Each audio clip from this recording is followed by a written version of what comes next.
know that Mr. Lockyer has until 11 o'clock, I believe, and so we want to make sure that we've got the opportunity to hear from him and have everybody able to ask questions. So what I thought I would do, with the permission of the members of the committee, is to dispense with opening statements today, go directly into testimony, and then once the testimony is completed, the members here can have an opportunity to ask questions and have a fairly free-flowing debate so that we can get into the meat of the questions. But at least we'll have the opportunity to have our presentations from our treasurer and our controller. Today we have four speakers. Jason Dickerson from the Los Angeles Legislative Analyst's Office will frame the cash flow issue for us. Ana Mata Santos from the Department of Finance is back with us again and will provide an update on their cash projections. Then we also have our State Treasurer, the Honorable Bill Lockyer, and also our State Treasurer, the Honorable John Chung. Excuse me, State Controller, thank you, the Honorable John Chung. And then after we do the presentations, then we'll allow for questions and discussion. So we will start then with Mr. Dickerson. Thank you, Jason Dickerson from the LAO. I'll start on the first page. The page numbers are right up near the upper left of these handouts, page 1. This graphic basically shows a typical year in our state's general fund. The months colored red are months where the general fund runs a cash deficit. That's where disbursements are greater than receipts. The months in green, principally April, and a few other months are the ones where the general fund runs a cash surplus. Yesterday we talked about the state's budget problem. The annual budget problem is just that, the balance between annual resources and expenditures in the general fund. Today we're talking about cash flow. Cash flow is about how the state makes its payments each month and each week of the year. Here, in this graphic, you see in a typical year, you have about as much red area as green area over the course of the year. And that's what you'd expect to see in a year where the state has a balanced annual budget. Receipts and disbursements, they don't balance every month because receipts, the bulk of them come in the second half of the year. Expenditures go out in the first half of the fiscal year. Every year, cash flow borrowing is required by the state of California from both internal sources, hundreds of special funds, as well as external sources, getting money from investors through revenue anticipation warrants, RAWs, and revenue anticipation notes, RANs. Now, one thing that's been confusing this year is that the cash flow issue has been mixed in with the budget issue. The governor proposed the $5.5 billion RAW. Usually when we're talking about balancing the annual budget, we're not talking about RAWs and RANs, and that was one of the reasons why we were critical of that proposal. So even though the governor has pulled back from the RAW proposal, the state will still have to borrow from external investors in the next fiscal year under virtually any scenario we can imagine. And the state will do that through the issuance of RAWs and RANs for cash flow purposes, even if you do not use it to balance your annual budget numbers. Going on to page 2 now. One of the things that you will hear and that will probably be discussed today is when the state runs out of cash. What we're really talking about in this discussion is what might happen if the state has a zero cash cushion. The state's cash cushion consists of the available funds from both internal borrowing, the balances in those hundreds of special funds that are available, as well as the general fund balance, as well as external borrowing, the balance of funds that are made available from investors. That's the state's cash cushion, the cash reserves that the state has on hand at any given moment to pay the bills that are due. When that cash cushion goes to zero, what it means is the state cannot pay its bills on time. It can't pay its general fund bills on time, and in certain scenarios, it can't pay its special fund and other fund bills on time. It's a very important point. Our cash situation potentially affects all of state government. There is no distinction between general funds and special funds, really, when we talk about cash, because our cash resources are invested in one gigantic pool, the pooled money investment account. So one of the reasons that you're going to have to address this issue is to make sure not only that the general fund can pay bills on time, but that all of state government can pay bills on time over the next year. And it's important to do this. We mentioned this on the last bullet on page 2. Because the failure of the state to pay certain bills on time, in particular, such as payroll, vendor payments, and debt service, can lead to large penalties and interest. Some very bad things can happen, can disrupt operations of local governments, and of course, affect the lives of individual Californians. On to page 3. The biggest problem we face in the coming months is that we now expect the state will end 2008-9 with a cash cushion, those available cash reserves and balances and special funds throughout state government, at a much lower level than normal. In fact, about a third of the level it was just 3 years ago. This is the product of a lot of individual decisions as well as the economic and revenue downturn that we've had over the past year or so. And this puts the state in a very vulnerable position because, as you remember from the first page, the red months typically are in the first half of the fiscal year more than any other time. So we enter 9-10 with a depleted cash cushion. That means we're not in a very good position to pay our bills on time in the opening months of the fiscal year, and in fact, for much of the 2009-10 fiscal year. On to the next page, page 4. These are the same numbers that the Department of Finance is going to talk about. This is their projection. Looks to us like it's a pretty reasonable projection. It's based on their revenue assumptions and expenditure assumptions in the May 14th revision document that the governor put forward. The dark red line shows what the state's cash cushion would be without any budget changes, without any external borrowing. Basically, this is essentially what it would be on the last day of each month of the next year, according to these projections. It's not a cumulative total. It's the point in time, the negative cash cushion below zero that it would hypothetically be if you take no budget actions throughout the next year. And at the end of March, it dips below $20 billion. And what that means is that in order for the state to pay its bills on time under the February enacted budget, and to have a $2.5 billion prudent reserve, which is what the controller typically has recommended, the state would need to borrow in 2009-10 a little over $20 billion plus another $2.5 billion for that reserve, for a total of about $23 billion. That's if you took no actions. As we'll discuss, that's not feasible. Under the governor's May 14th revision proposals, and this excludes the proposed raw because that's essentially just a type of cash flow borrowing, you see essentially the pink area. And it dips to around $12 or $13 billion below zero in March. That would mean that the state would probably need to borrow somewhere around $15 billion or so from external investors. That, too, is likely not feasible. And what that means is that through your budget actions and through actions to delay payments and make other cash management changes, you're going to need to reduce the needed size of that external borrowing to a more manageable and more affordable level. The other speakers will talk about these numbers as well. Page 5, the next page. Borrowing alone is not going to be enough to address this cash flow problem in all likelihood. Even if the state could borrow $10 billion in RAWs or RANs during the next fiscal year, additional actions would be needed.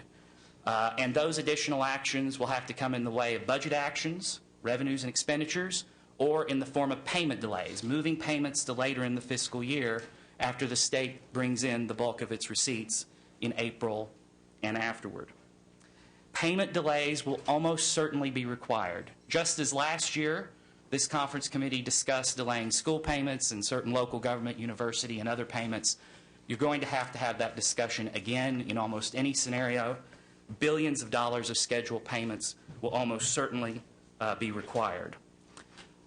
The legislature is best suited to make these decisions. In February, the controller used his authority to defer payments and prevent the cash cushion from going to zero. The legislature, however, unlike the controller, can delay payments in ways that first provide greater advance warning to local governments, school districts, and others around the state. You can make that decision. The controller doesn't really have the ability to provide months of advance warning, but acting through statute and budget changes, you do. And the legislature can take actions that result in much less penalty and interest costs to the state. Sometimes the controller doesn't really have the option to move payments in a way that avoids penalties and interest, but in large part you do.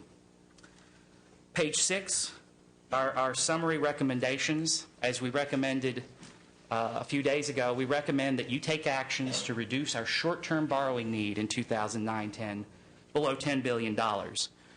Your two big tools to do this are returning the budget to balance, that helps cash flows, and adopting additional payment delays, just as we discussed last year. The payment delays may have to be greater this year. The Comptroller and the Treasurer, they're in touch with the investment community. They may need to advise you to take the external borrowing requirement even lower based on market conditions and depending on whether or not the federal government assists the state with a loan guarantee or a similar mechanism. As I mentioned, you likely will have no choice but to delay some payments. This is an unfortunate option, but in order for state government to pay its bills on time and avoid sometimes significant penalties and interest in almost any budget you pass, you're probably going to have to delay billions of dollars of payments from where they're now scheduled.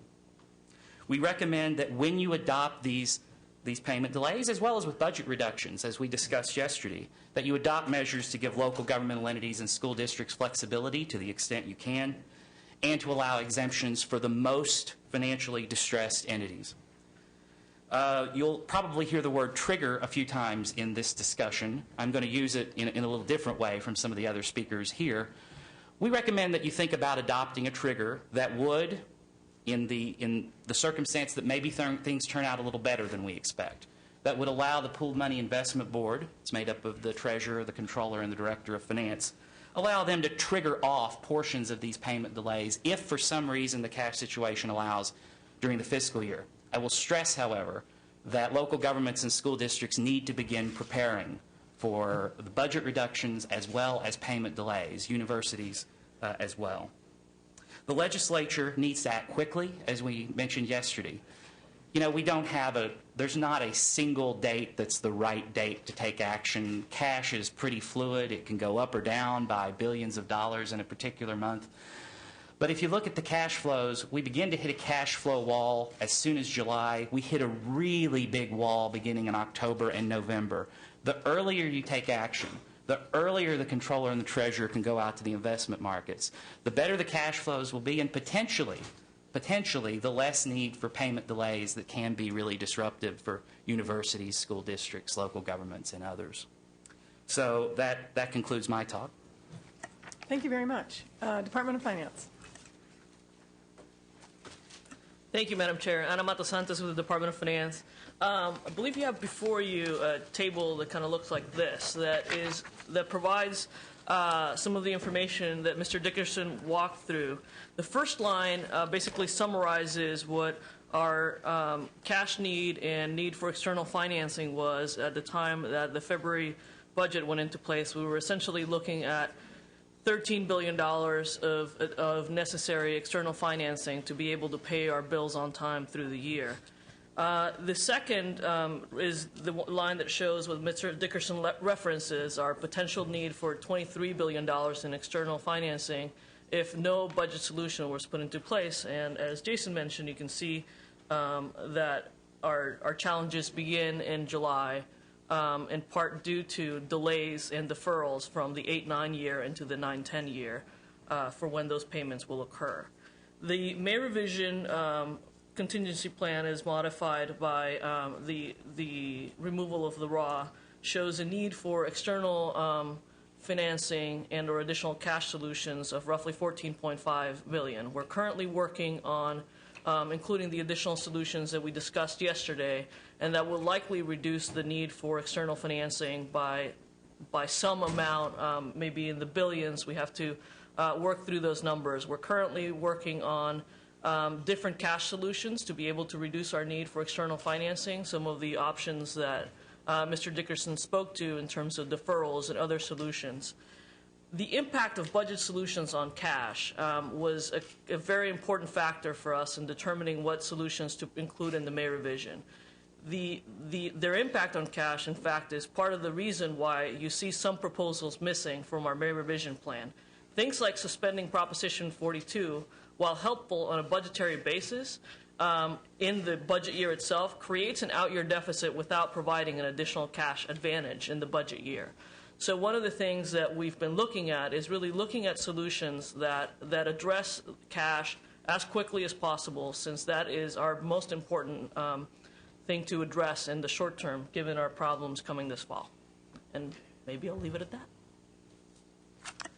All right, with that, then, I will call up the Honorable Bill Lockyer and the Honorable John Chung.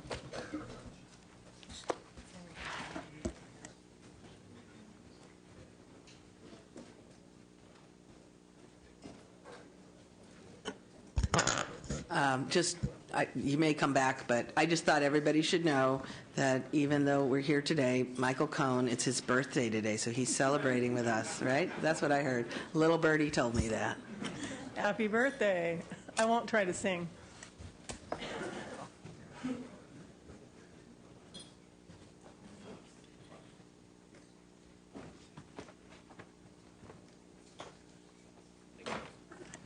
Welcome, gentlemen. Sorry, that one? Mr. Chung, we can't help but notice that you're on crutches. It's been a rough year for you. It's a little bit of a challenge. It's those financial advisors, they really give them a hard time. There's a metaphor in there somewhere. Okay, we'll start with you, Mr. Lockyer. I know you have a pressing time commitment. Thanks very much for the chance to chat with you a bit about our principally the cash flow issues. You've heard them described, I think, well. We're going to run short of cash sometime around mid-July, and the borrowing for just paying the short-term bills. This is not borrowing for infrastructure needs or anything of that sort, but just what we do routinely every year is to borrow in the summer and early fall until the big revenue months, December and April and so on, repay those borrowings.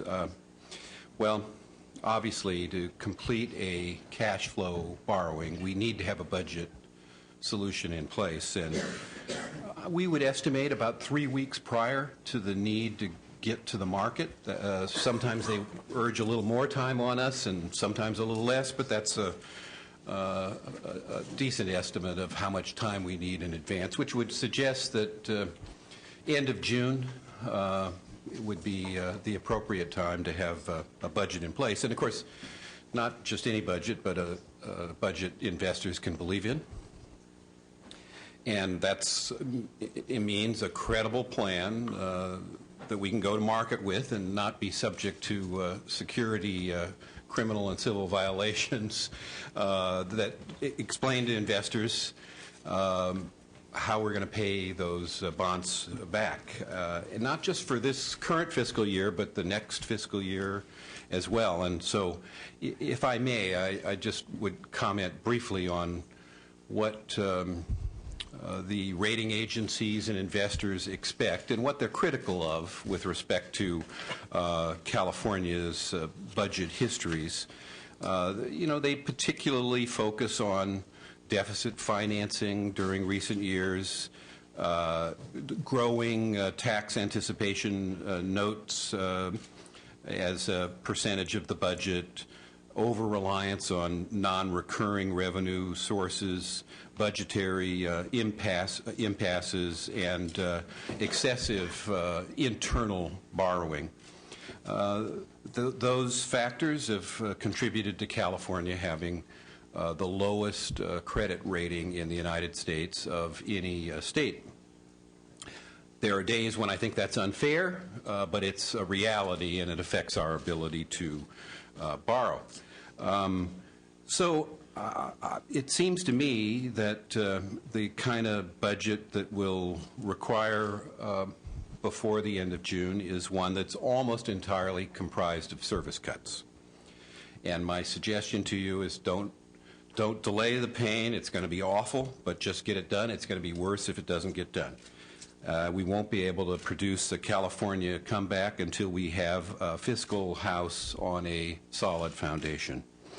And while I anticipate cuts as the principal mechanism to achieve a balanced budget, I should mention that various taxes enacted in recent years have contributed to the problem and should get reviewed if it doesn't cause excessive delay.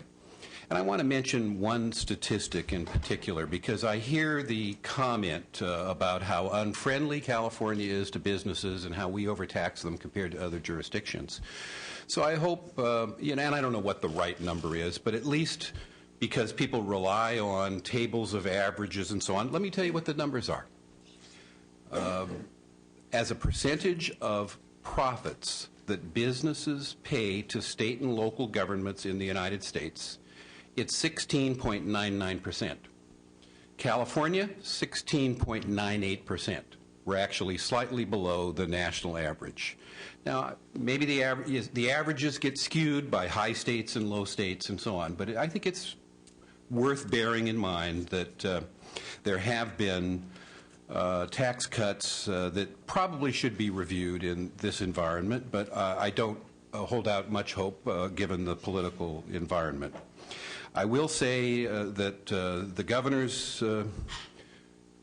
view and that expressed by the analyst and others that we should not rely on external borrowing to pay for debt, to pay for the budget operational costs, is a very sound principle, and one that I wish had been adhered to some years ago. Debt is addictive. Borrowing is the crack cocaine of our budget system, and we just have to do something to stop that. So that's my general thought about the matter. If I may, I would wish to also mention that I think we have to make sure people, the citizens of California, feel like they have full access to the deliberations that you're undertaking, so they'll understand what you're doing and why. And please, it won't be you, it'll be others, but don't make deals in the middle of the night that no one can review and understand at the last possible minute. It contributes to public cynicism.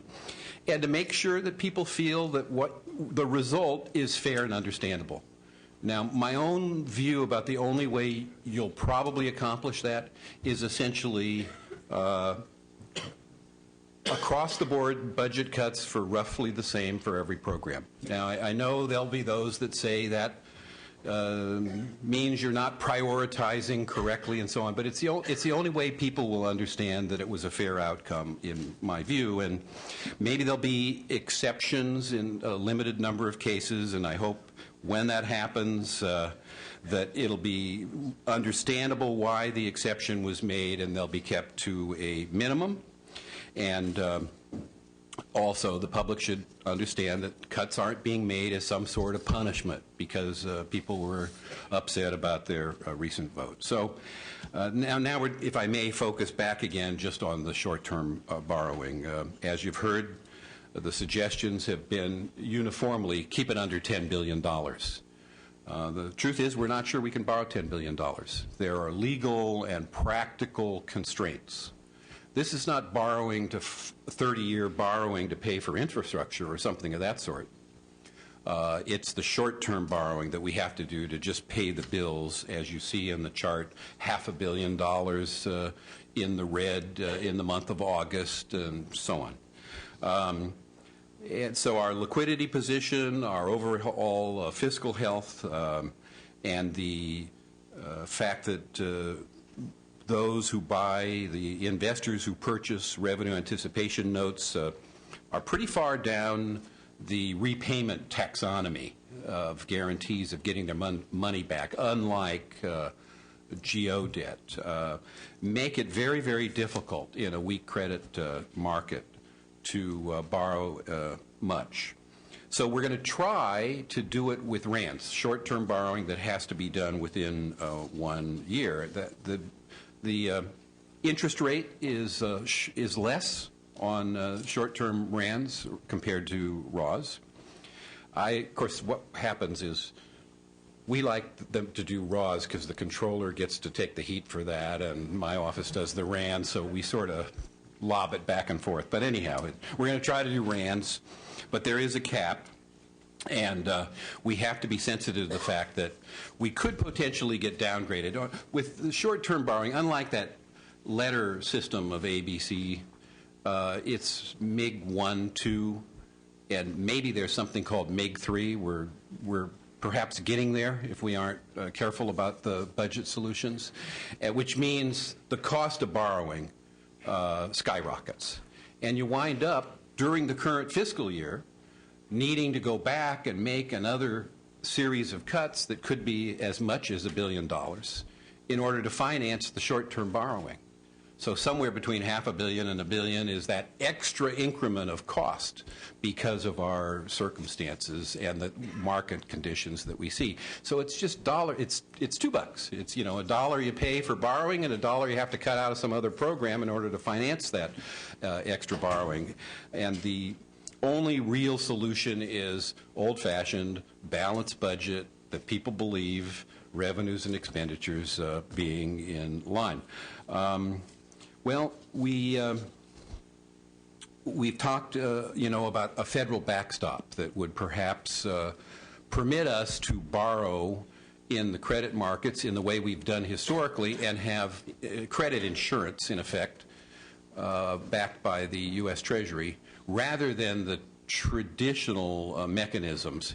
When the market was working, we could get that from private businesses, private what are called monoline insurers, another form of insurance company, provided that. They're all underwater and not available for help. We would go to banks like Bank of America and Wells and others in the past and very quickly get letters of credit that would allow our credit rating to sell as, in effect, MIG-1 or AA rather than lower categories.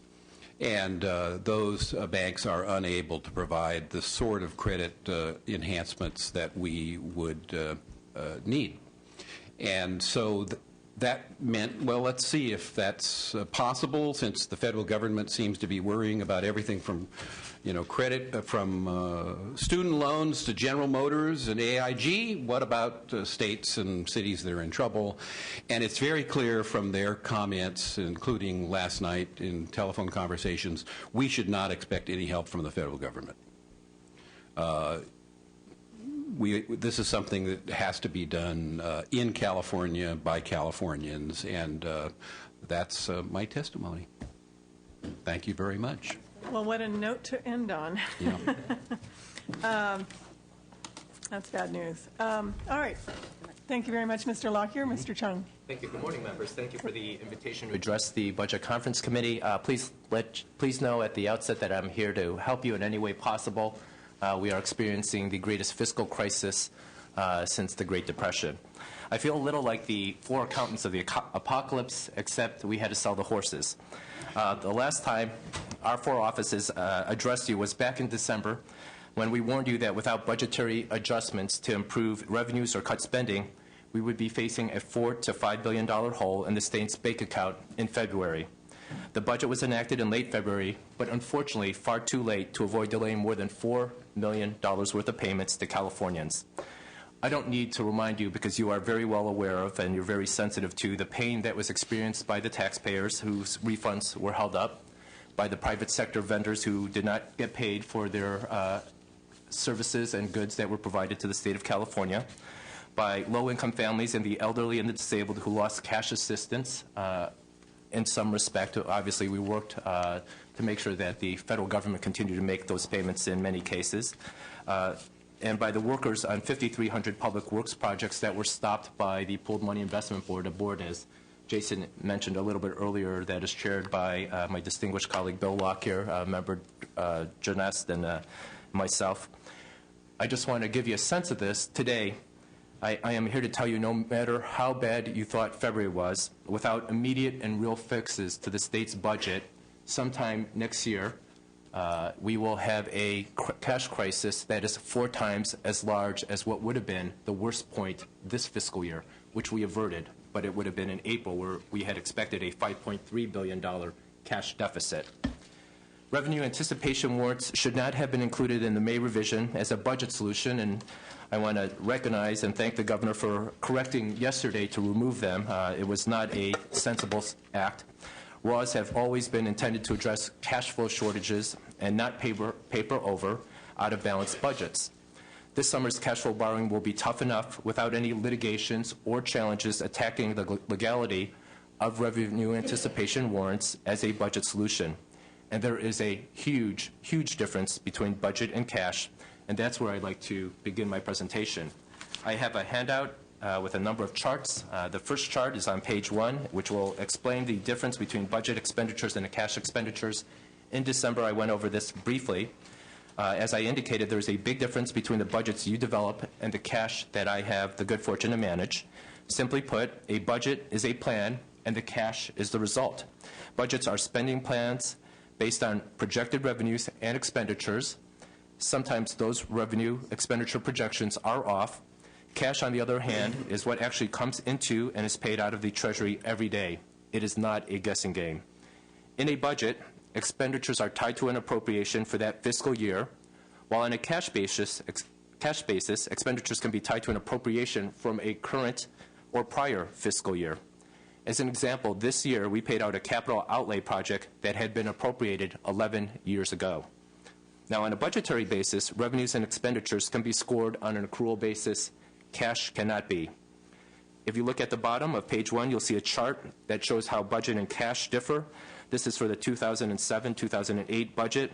It had an actual ending fund balance of $5.7 billion, but if you look at the actual cash ending balance, it was minus $1.5 billion. So the variance is $7.2 billion, which illustrates the difference between budget and cash. If we flip to the next page, page 2, it talks about the cash flows from May to December. I know Jason alluded to it. Now, this is based on your February Budget Act projections. Just yesterday, we received from Finance the May revision projections. It will take at least a week for us to review those numbers. We wanted to give you a stress testing that takes place of these DOF projections. We want to, at a baseline, check whether the assumptions they are based on are reasonable. And we want to produce new updated daily cash flows to show the low points during the months ahead. That's the difference that's provided by the Controller's Office. We have a sense of the timing of those obligations and when those payments are made so that we can give you a more and clearer picture of what takes place within a particular month. In the meantime, the February Budget Act is what we will have to work with. As you can see on this chart, there are 2 lines. The top line is the green line, which shows how much cash will be available at the end of the month based on the Finance's February Budget Act projections. It indicates that the green line shows we will stay above the $2.5 billion cash cushion in May and June. As Jason made in his opening remarks, he indicated that the Controller's Office tries to keep a $2.5 billion cash cushion. I wanted to further illuminate on that. That is actually something that Wall Street wants the state of California to maintain. So that is not without thought on behalf of my office. If you go on to the next month, if you look at July, we dropped to a low of $70 million in July. We go into the red, which is very dangerous for the remainder of the calendar year, and we hit a minus $10.6 billion deficit at the end of November and December, and that's how the governor originally came with the $13.2 billion cash borrowing that was required, because you have the 10.6 plus the $2.5 billion cash cushion that you need to maintain. Now, the red line, which is below the green line, is based on the same February Budget Act projections, updated with the actual April cash flows. It shows the lowest point within each month instead of at the end of the month. The red line shows we dropped down to a minus $2.1 billion in July, so it is a significant drop from the green line. We dropped to a minus $12.5 billion in October and a minus $12.8 billion in November, and the lowest point is $14.3 on December 4th. Again, we will analyze and stress test the Department of Finance's May revision projections and hope to provide updated cash flows to you by the end of next month, at the next week, at the latest the week thereafter. But as bad as these numbers on the red and green lines are, we know that the actual numbers will be far worse. That's because of these 2 lines are based on the May 19th ballot measures passing. They do not include the May revisions updates. They do not provide a true picture of the state's deficit because they don't show the amount of cash we have borrowed from internal special funds. The next chart on page 3 shows the state's true cash situation. This is a very important page for us to address, especially over the long term. Basically, the state has more than 1,000 special funds that contain a little more than $50 billion. However, more than half of these funds cannot be used for internal borrowing. Now, in terms of the non-borrowing component, which is on the left-hand portion of the page, the brown-colored portion of the chart, we are prohibited from borrowing from 352 special funds that hold $30.6 billion. Local agency investment funds make up about $25 billion of the $30 billion, or 82% of the non-borrowable special funds. The rest are trust and bond funds, capital project funds, and other restricted funds such as the public employee retirement accounts, the state coastal conservancy, the state school building funds. What are the borrowable funds we can and do borrow from? They've been increased. Your recent legislative action increased the number of internal borrowable funds. We now are at 710. And by July, we expect to have $19.7 billion in special funds that we can borrow from. These funds include funds such as the Disaster Response Fund, which I think is very illustrative of the concern that we have to pay attention to. The Disaster Response Fund is intended to pay the costs related to catastrophes such as earthquakes or fires. In the event that you have an earthquake or fire, these funds are immediately drawable. So it is not except for God's grace, these funds would be gone. Now, July 12, 2007 is a very important date. It is the last date this state was net cash positive. We've been operating on borrowed funds since July 12, 2007. As of April, we had a $14.9 billion loan balance. We expect to exhaust all $19.7 billion this summer, probably in mid-July. That means that in 2 years, we have borrowed our entire special funds dry. Now, we have to pay those funds back, as I stated earlier, on demand. That means we are just one earthquake or fire away from economic fiscal disaster. So let me make this clear. We have a $20 billion or more budget deficit, but we have a $40 billion cash deficit. The next chart is on page 4. It shows our ability to borrow from Wall Street is extremely limited. It's been well articulated by our state treasurer and the others. Now, there are 4 basic limits to borrowing from Wall Street. 2 of them are external, as determined by Wall Street. 2 of them are limits which are the result of our own behavior and our own poor fiscal health. The first is the external limit that the market will only accommodate a small amount of raws in the traditional market. Investment banks, firms, and other market participants all agree that the most that we can sell raws in the traditional market is $2 to $6 billion. Bill alluded to the fact that it's going to be very, very challenging this summer. The second external limit is the marginal cost of borrowing, which impacts the state's ability to get a reasonable, acceptable deal on revenue anticipation warrants. Raising the size of borrowing increases the costs exponentially.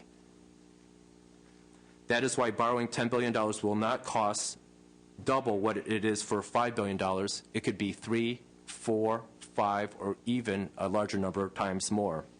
The same principle applies when you check your mortgage tables in your Sunday paper and see a $2 million mortgage carries a higher interest rate than a $200,000 mortgage. Bottom line, there's a relationship between the size and the rate that you pay. The other 2 limits are self-imposed. It's our financial condition, which is not good, and we have to be able to show that we have the ability to repay RAWs in 2 years. RANs you have to pay within the fiscal year. RAWs issued this summer would likely mature in April or May of 2011. 2011 because RAWs can be paid in the next fiscal year, and April, May because the state receives the most revenues, our tax receipts during those months. And our cash flows must show that Wall Street that we will have sufficient cash flows that prove that we can pay the RAWs at that time. That's an important responsibility that you will be undertaking. The 4th limit is the fact that California's financial condition is in the basement. It's horrible. There are 3 primary factors credit rating agencies consider when assessing a state's creditworthiness. The first is our liquidity position. California is not liquid. As I pointed out, we have not been cash positive or in the black since July 2007. That's strike number 1. Strike number 2 is the fact that the overall fiscal health of our state. Strike number 3 is that Wall Street looks at where holders of the RAWs stand in priority for payment. Right now, raw holders, raw investors, are at the lowest run of the state's priority payment absent a change in the Constitution. That's strike number 3 for California, and we're out. The bottom line is our ability to issue raws would be extremely challenging. We agree with the Analyst's Office that any raw borrowing must be limited to under $10 billion. Even lower would be better. And we believe that it will be extremely, extremely expensive to the taxpayers of the state of California. That leads to the next question, which is chart number 5. How expensive would it be to all of us? We don't know the cost because we don't know how big the size will be. But in the summer of 2008, last year when you were working on the budget, we were poised to borrow $5 billion at a cost of more than $525 million. That's an extraordinary cost. In fact, if we were trying to do something on the other side, we should pull our money and invest it.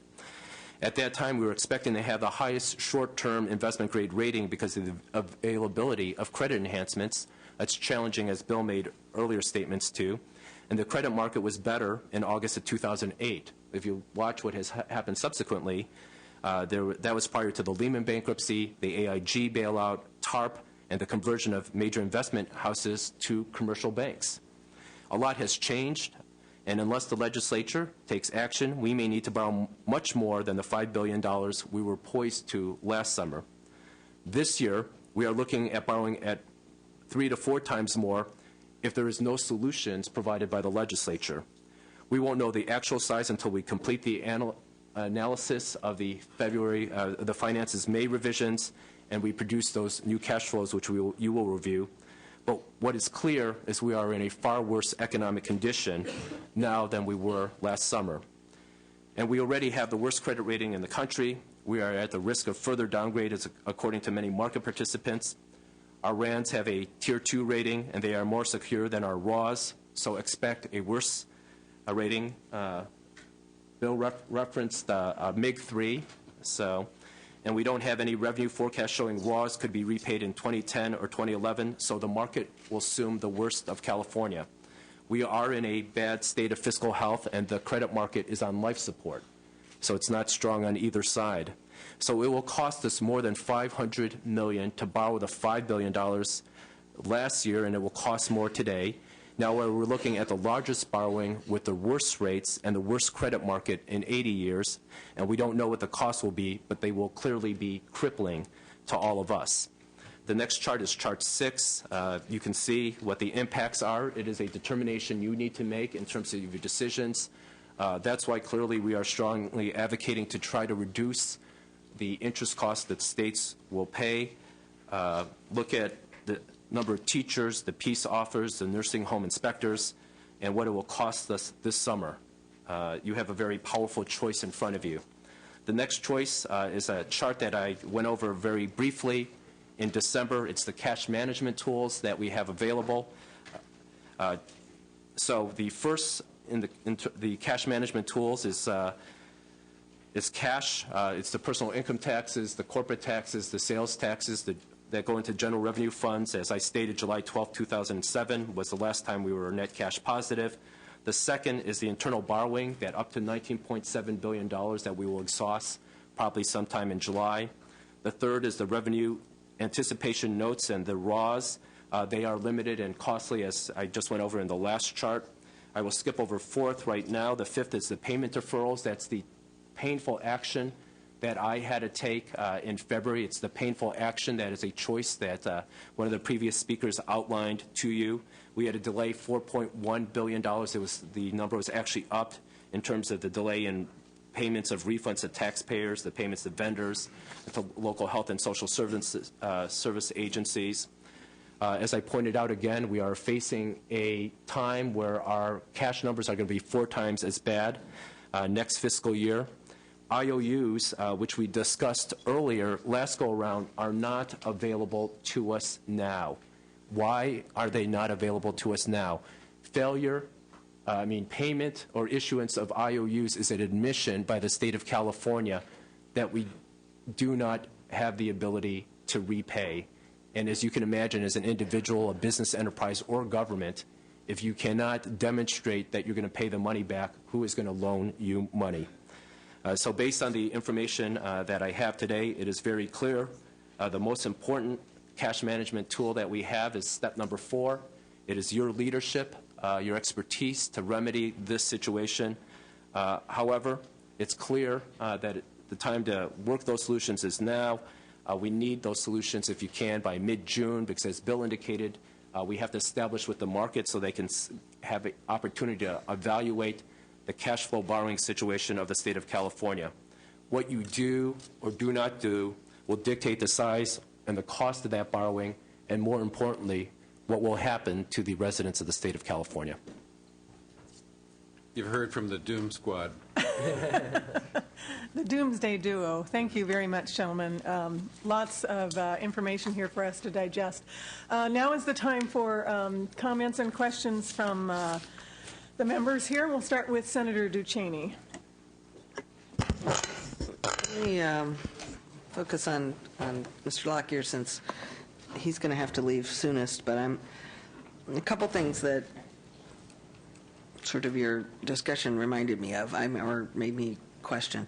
The credit market doesn't exist because of the federal thing, and I understand the federal government not wanting to be the credit agency for us, Well, right? it doesn't exist because of the market. Because the market, right, the Lehman and all that. Yeah. However, all the banks that you just mentioned that weren't really available to us to do the normal credit underwriting that they used to do, the Bank of America and all of those, As they did 10 years just ago. got the federal backstop. There's So two- why yeah. is their federal bailout money not available for them to use as credit insurance for us? Well, you'd have to ask them, but the simple answer is that they're still under-reserved.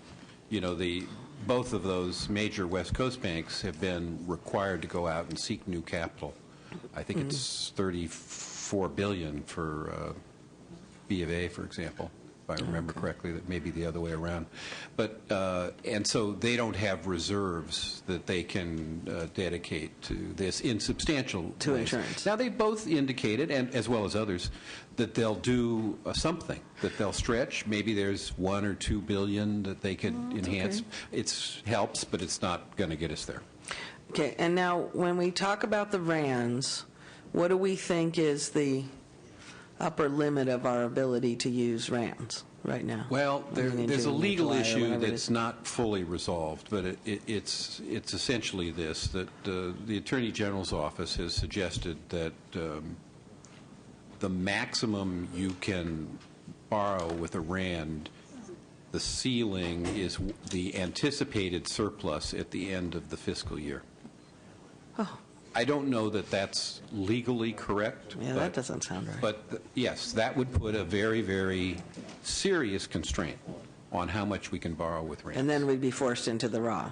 No, you'd be Or- forced to cut more, Well, but because you can't raw. either way, you're still going to have to do cash flow borrowing. Let's set aside So anyhow, the but raw for operational we're, issues. We're assuming that their fiscal year borrowing, whether it's RAWs or RANs, is the ceiling is about $10 billion.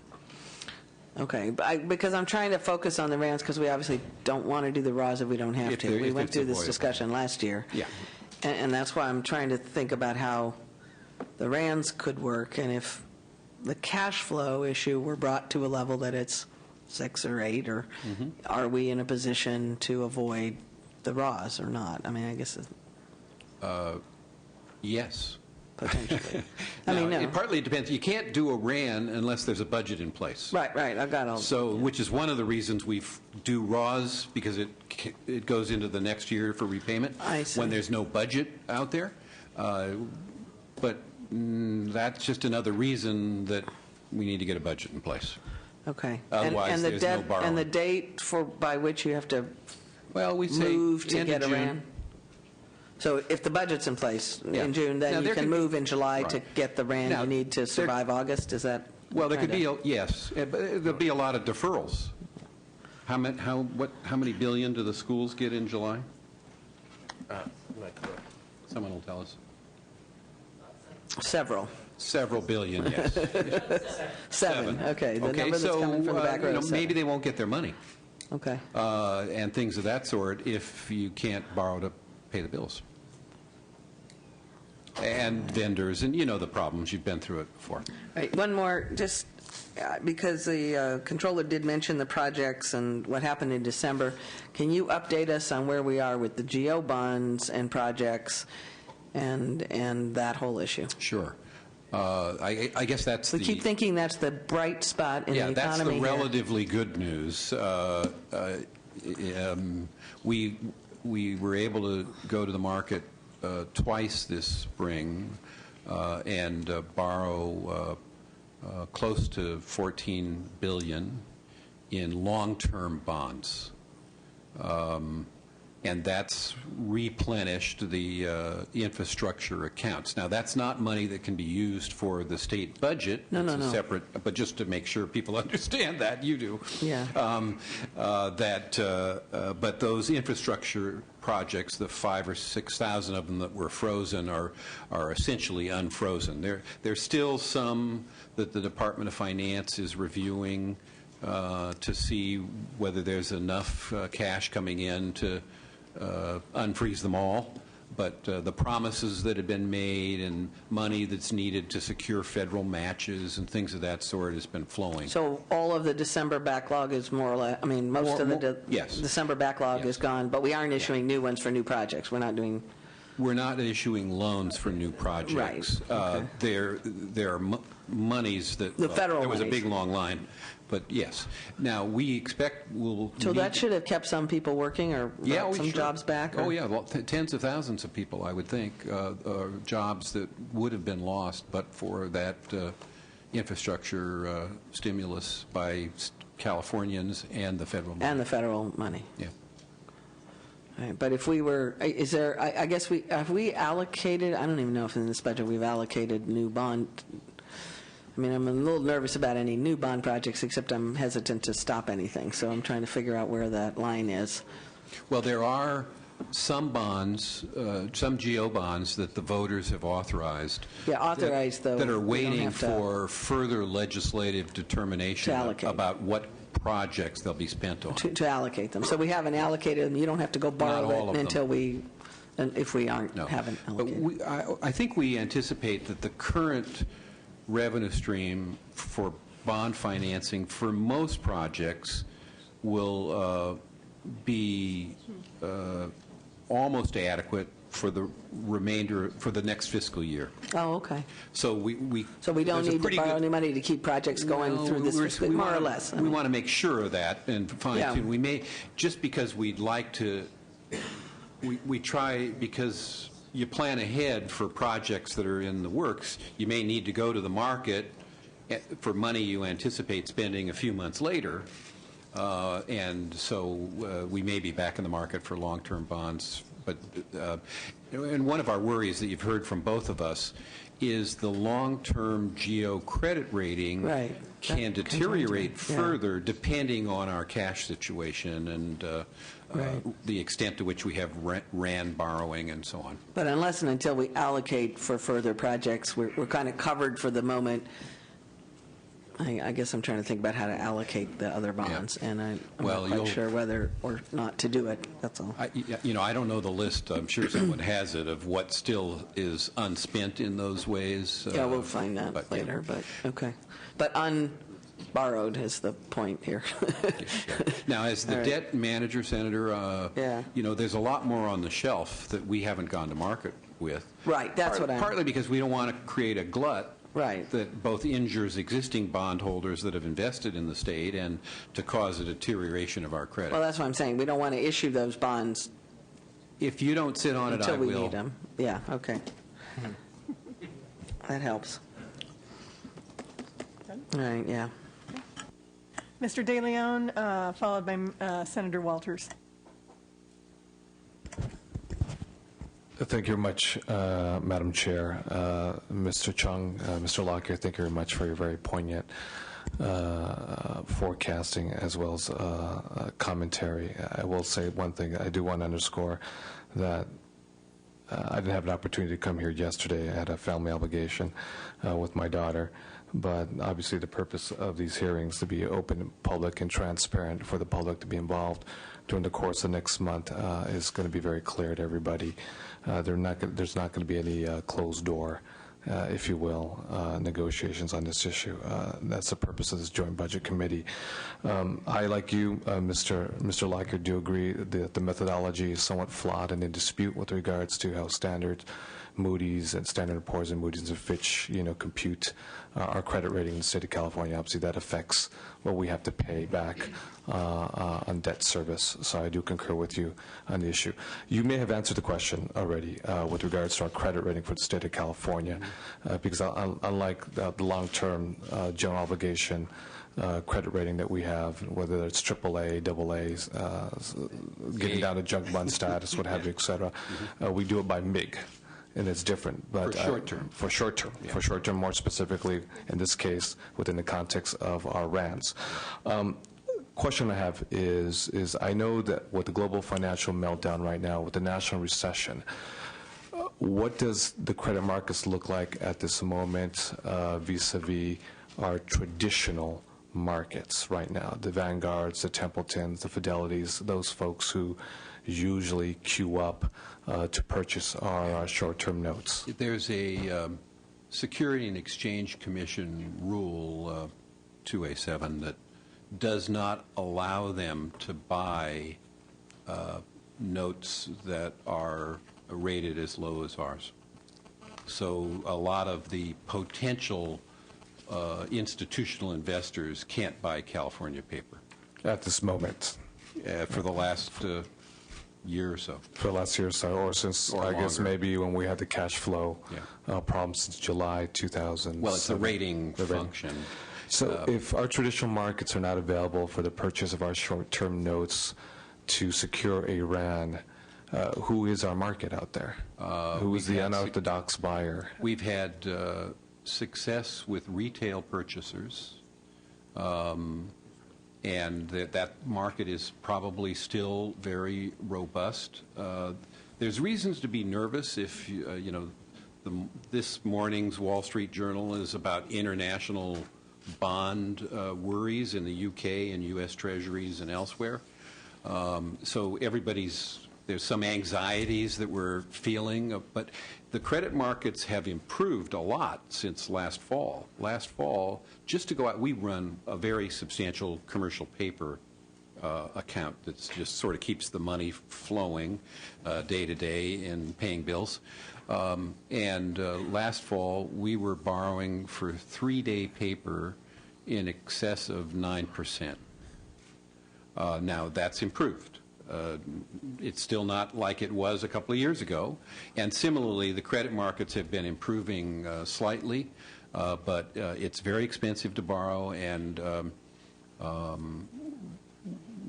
retail investors get nervous about credit ratings, so that improving our rating will be important. Hopefully that'll occur after your decisions are made and some time for people to analyze the long-term budget situation. As you know, current California budgets, as far out as you can project, there are structural deficits. That just can't continue. And we're not going to grow our way out of those structural deficits. So whether it's revenues or cuts or a combination of the two, and it's more of a political question than a budget question probably, they just need to get balanced. And it has an impact on our ability to borrow. Let me ask this last final question. I know we need to have a budget in place. It helps our credit market rating, and the sooner the better. And it becomes a political question ultimately whether this is going to end up in all cuts, whether it's going to be a combination thereof with regard to revenue enhancements. That's political in nature. Give us your assessment with regards to avoiding the cash crisis. Well, it needs to have a budget, the parameters placed in time to avoid a cash crunch. July 1st, a real, credible budget. My personal view, I've told you, I think it's going to wind up being almost exclusively cuts. You're saying Whether July that's good or 1st. bad, I think that's the reality, and I think there's some people you can confirm that with or get them to think. Now, I should mention, you can make cuts by majority vote. So they may get targeted as a necessity. Mr. Chung, did you do it? Yeah, I think it's you have a budget in place. the difference between a RAN and a RAW is the revenue anticipation note happens because you have a budget in place. Now, that assumes that you have a credible budget in place, which Wall Street will review. We were downgraded by the 3 credit ratings agencies, started by Standard & Poor's, I think February 3rd or February 4th. So they indicated that we are still on credit watch depending on what happened on the May 19th special election and the political action that was taken. So that will have some impact. Why you have RAWs is, in essence, you don't have the credit enhancement. In a very loose way of speaking, when you have a signed, sensible budget in place, that sort of acts as the credit enhancement for securing the RAN. Right. So I understand. So what are the end results going to be with regards to putting a budget together? You're saying July 1st? Yes. To avoid the cash flow crisis? Well, or not pay bills in July and August. Thank you. Actually, Assembly Member, we would encourage sooner. As I stated, that they have to review the cash flow. There are timing issues for the treasurer to secure that RAN. There are timing issues for my office to secure the revenue anticipation warrant. Obviously, we will check with the market, but there is a process that we can reduce, to a few weeks if we expedite it. But that's that may not be in the best interest of all California. So the more time you give us, the better. And certainly the timing of the solutions makes a big difference. We can't have July 4th fireworks in this building. It's a good way of putting it. Mr. DeLeon, anything else? All right. Here's the list of members I have that have indicated they want to speak in the order in which I will call on them. Senator Walters, Assemblymember Nilo, Senator Leno, and Assemblymember Nielsen. So starting with Senator Walters. Thank you. The message is loud and clear, I think, after yesterday's testimony and today's testimony, that we need to act quickly, because if we do not act quickly, then the people in this state are going to be hurt a lot worse. And we know we have to make very difficult decisions.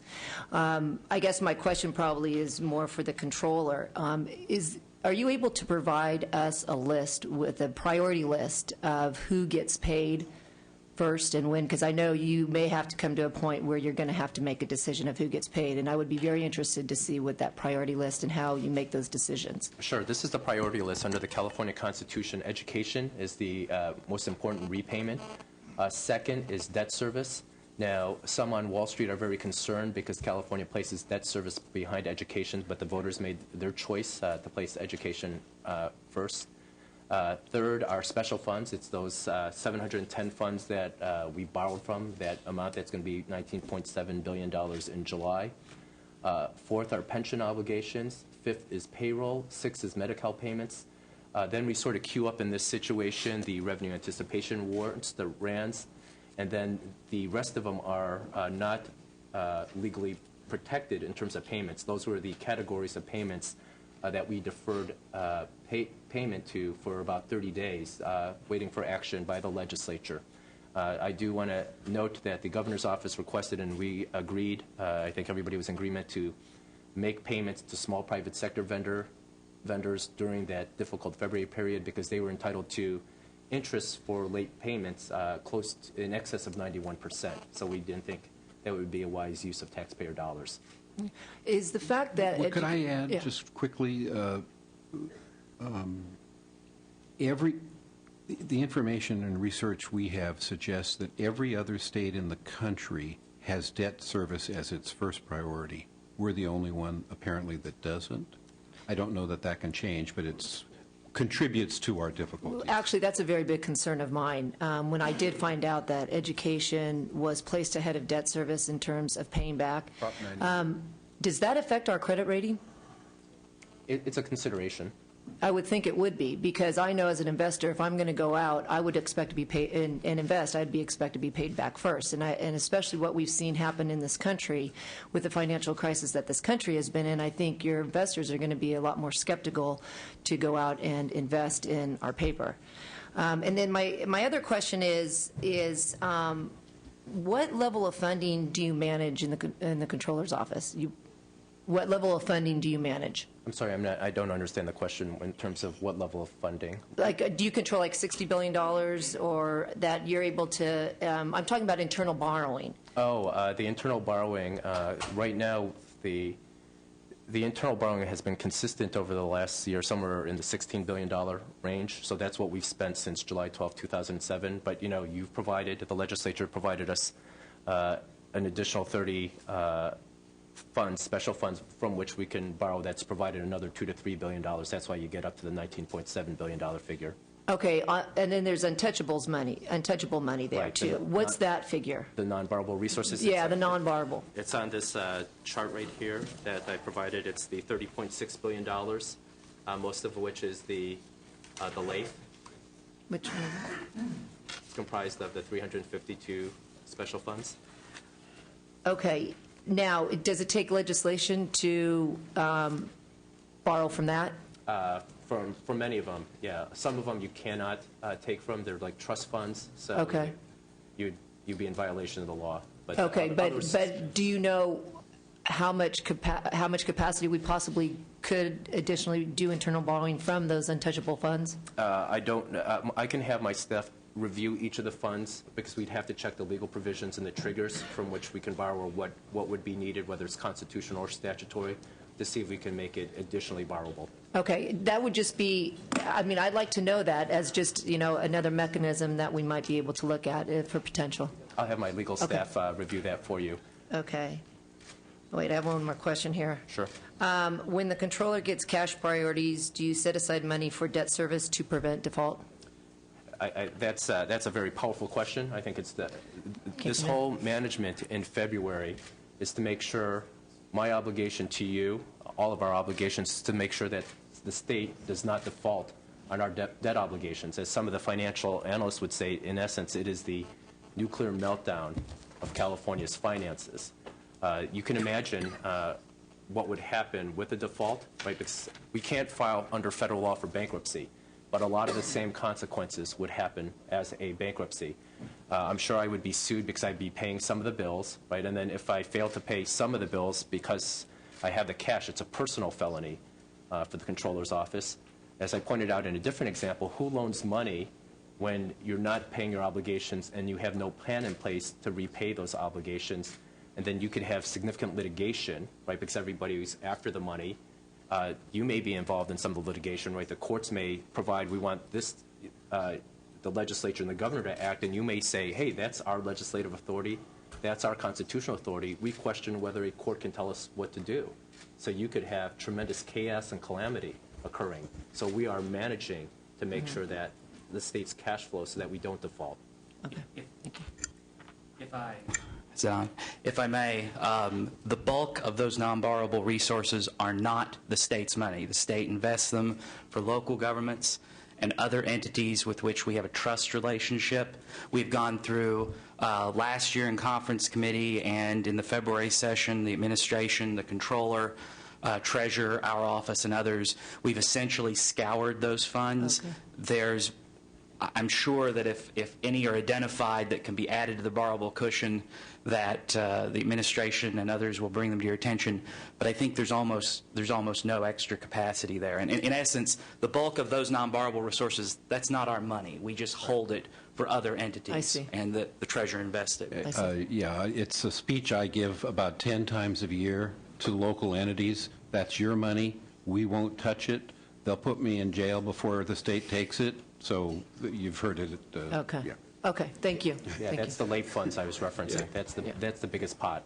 There may be some very limited proposals that are forthcoming as we go through the full items and talk about cash management for some extra funds, but it's not much money. Assemblymember Nilo, followed by Senator Leno. Thank you, Madam Chair. Mr. Chung, I think it's very appropriate that you showed up with those crutches, perhaps also a few casts on limbs and perhaps your head in bandages, and you'd be a perfect metaphor for the state of California right now. You've obviously summarized the obvious. As I said yesterday, our pressing issue is not legal or constitutional. It is indeed cash, and I think that's a far more powerful thing. I've heard in the wake of the election from some that the results of that election rendered our February budget solution irrelevant, and we were back to the drawing board that we were essentially sitting at in January and February. And of course, that's not true. If we didn't do that, we would have a gap now about $40+ billion larger than we're in fact dealing with, plus of the calamity that would be caused by the fact that you right now would be withholding payments based upon those priority lists that you mentioned to answer Senator Walters' question. But you said one thing that got my attention. I think you said that the cash pressure that we're facing now is greater than that which we were facing in January. Did I hear you say that? The cash pressure at some point during the upcoming fiscal year will be 4 times, according to the governor's numbers, as what would have been the worst point in January. To show the impact of the action that you took in in February, as if you took the cash flow projections without the adjustments according to the February Budget Act, in April, the state would have been minus $5.3 billion. Well, would have been $5.3 billion in the red.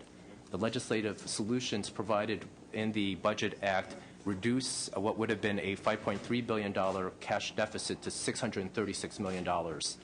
So it was a significant decrease. Now, the reason we are able to make our cash payments today is that the Treasurer was able to secure a $500 million borrowing from a credit union. In addition, we got about $3 billion plus from the economic stimulus package, which helped the cash flow, plus the increase in internal borrowables that you provided for. That's why we are in a better cash position in the state of California. So it would have been minus $5.3 billion, the worst point for cash this 2008-2009 fiscal year. And what the governor provided for in his cash numbers that the ledge analysts reference and that we will stress test, which has us minus $20 billion in March of next year. Okay. We should thank Golden One, by the way, for that $500 million at 2% that they helped us. Let us officially and for the record thank Golden One for that assistance. I wanted to make a comment, Mr. Lockyer, about your analysis of effective corporate tax rates, and that I think you were illustrating not far from the average burden based upon corporate tax rates. And I won't challenge those numbers because I don't have them independently before me, but I think it's important to point out 2 things. One is that the corporate tax rate is not the only relevant rate relative to the tax burden on businesses because of the significant number of S corporations that that exist now since tax code sort of equalization of personal and corporate taxes at the federal level back a couple decades ago, and a lot of those are largely small businesses, but they're taxed at the personal rate, and currently our personal income tax rate is in excess of 10%, and I believe that is the highest in the country. And if one were to calculate a composite rate of the burden on businesses for the sake of the sub-S impact, I think it might show a bit of a different phenomena. The other thing that I would... May I, Assemblyman? Yes. On that point, it's Anderson Consulting's analysis, so I don't know... Anderson Consulting? You mean Accenture? I don't know what goes into it, but it's supposed to be the aggregate of all state and local burdens on a business as a % of their profit. So I don't know if they left anything out. I happen to have been here when Jerry Brown was an advocate, and we allowed S-corp tax systems as a way of business people paying lower taxes. So it's interesting how sometimes these things turn out differently than they planned. Very much so. Things do change. Maybe you could give me the reference of that study I'll be happy to offline so that I could take a look at that. Happy to get to But I do know that the sub-S impact sort of skews things differently in California because we do have such a highly graduated and, at the upper end, very high personal income tax rate, but perhaps not enough to change the sub-S structure because of the relatively higher federal tax burden that sort of drove that phenomena in the first place, combined with the complications of doing the conversion. But the other point is that we had a hearing up in, oops, thank you very much. You tripped on Mr. Chung's crutches, I think. There's the chair. We might need another set for Mr. Lockyer. I attended a meeting that we had up in Reno that's been talked a little bit about in the press. In fact, Mr. Walters with the B was critical of it for reasons that I fail to understand, but nonetheless, in just discussing things with a number of businesses up there who used to be in California and are now in Nevada, and I'm not saying that this is absolutely conclusive, but it was interesting because it was just about unanimous. By and large, although not entirely, these were businesses that were rather small when they left California. Also the substantive complaint about doing business here wasn't necessarily taxes, although that was an issue. It was far more the complaints about the regulatory burden and, very importantly, in their opinion, the attitude of the regulators.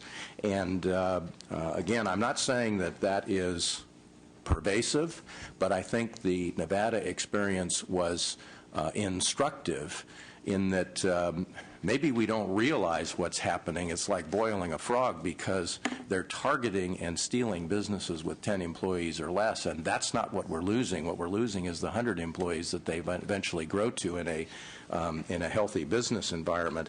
And while that may not have a direct budget impact right now, or cash impact, the revenues that those businesses, those absent businesses would otherwise be generating is most definitely an opportunity cost budget impact. And so I want to emphasize another issue that we talked about yesterday, this notion of continuing to enact reforms in the way that we do business here in California. I think when we use the term reform, some of us think about different things than others think, but I do think about the way that one of the issues is the way that we treat businesses, the environment that we have for businesses, particularly as it affects small businesses, has got to be part of our budget deliberations. While it won't address our cash situation today, it certainly will help as we try to grow out of structural deficits, which we can't do absolutely, Mr. Lockyer, I agree with you, but we ought to do everything we can to grow the economy and therefore grow public revenues as a result. Assemblyman, it's beyond our purview other than sort of the economic issues that we've tried to talk about, but clearly there are other, I think, often legitimate complaints that people have about regulation and other matters that are worthy of analysis and discussion that won't generate immediate revenue. And maybe in that respect, I could add one. The PPIC, I found myself, frankly, rarely, but in that instance, in agreement with Dan Walters. But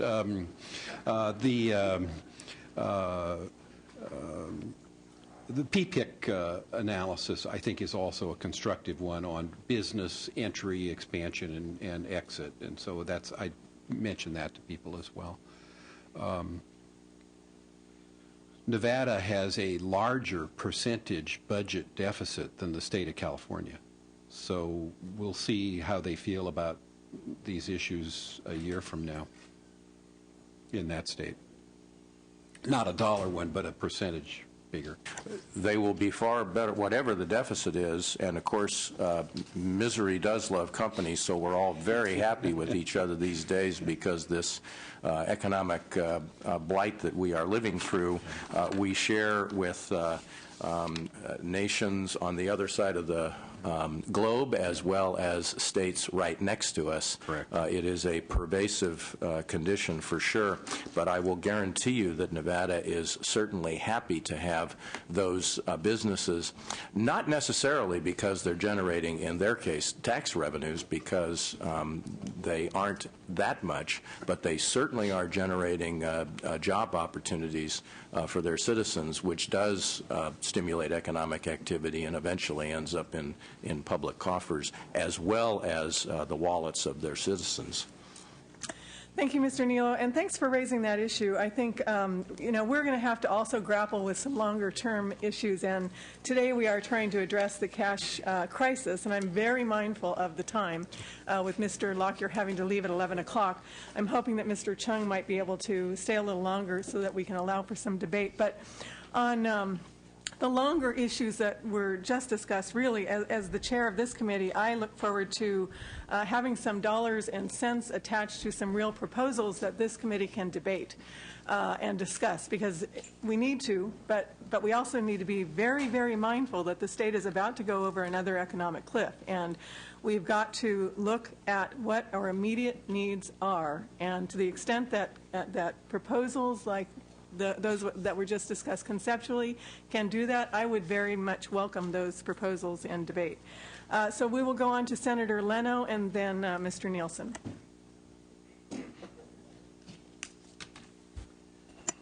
Thank you, Madam Chair. I do have a few questions for each of our presenters. And just to follow up on Mr. Nilo's comments, I think that not only has Nevada as a state, by percentage, largest deficit in the country. I think Las Vegas also has the highest rate of foreclosure of any city in the country. I just want to, I think this is all so extraordinarily sobering. We know it's bad, but every time we convene, it sinks in just one more level of how desperate the situation is. And what's so confounding, I think, for all of us is that if you subtract out the $6 billion in Props 1C, D, and E from the $42 billion solutions that we reached in February, we just resolved $36 billion of deficit. We now have before us the task of resolving another $24 billion by July 1st. Should we be successful, we'll have resolved $60 billion of budget deficit, and we're still just treading water. And think about the opportunity to rebuild intelligently. Thank you. Just going back to some of the questions that Senator Cheney had asked earlier, you went to the bond market a couple months ago. Yes. And you not only succeeded, you succeeded beyond anyone's expectations. What was the uptick? What caused that bit of positive news? Was it anything relative to California, national, international? Most of the purchases were large accounts, were institutional investors that, because it was the federal subsidized bond, what they call Build America bond program, and we were sort of a pioneer in getting into that market and trying it out, where 35% of the interest cost is a federal subsidy. Got it. It has to be used to build things and so on. So because that, investors reacted like, well, that's secure. It's a partnership with the federal government, and they felt confident. And the combined interest rate, which is in effect tax exempt at the state level, but taxable at the federal, was a very good investment for people. Plus, it's a different investment pool. When it's taxable, it's a deeper, broader investment pool than the tax-exempt purchasing that we're accustomed to. So timing was good. And the federal stimulus that had that in it. Yes.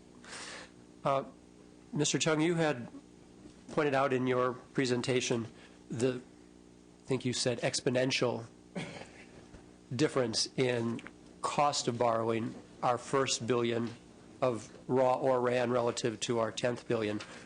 In real numbers, what is that difference? We don't know. Let me give you a sense of timing and a sense of proportion. First, a sense of timing.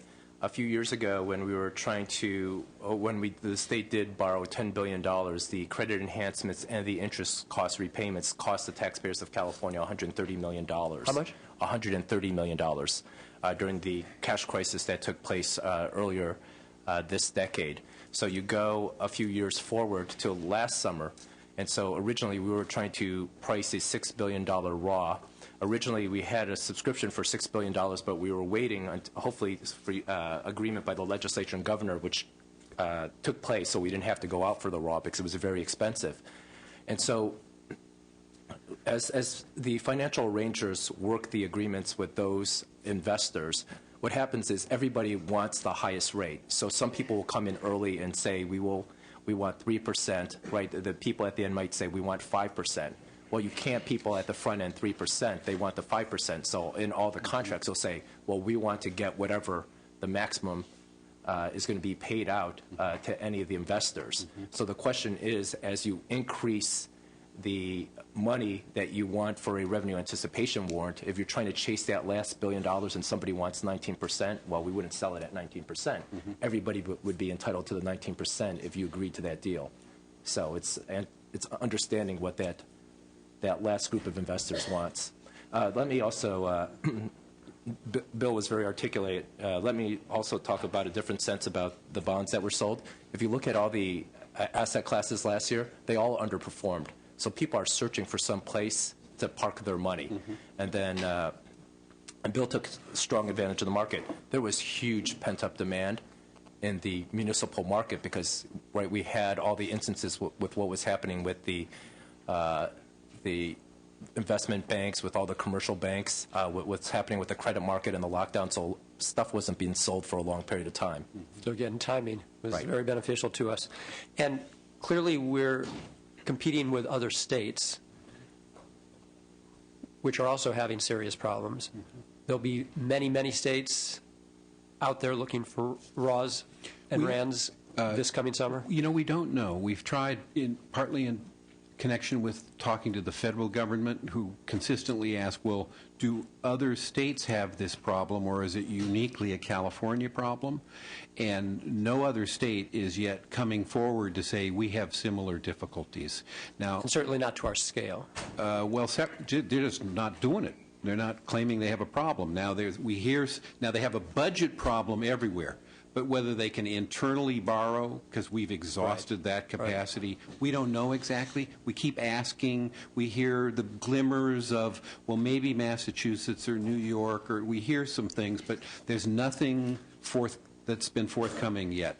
And so the feds, that's partly our problem, is say, well, we can't do this just for California. If it's not a need around the country, don't expect help. Another question that comes to mind, you have told us any number of times when we've asked you, when you go to market, does it matter if we've made our solutions through cuts or revenue? And you say that no one cares. They just want to know that you're balanced. That's correct.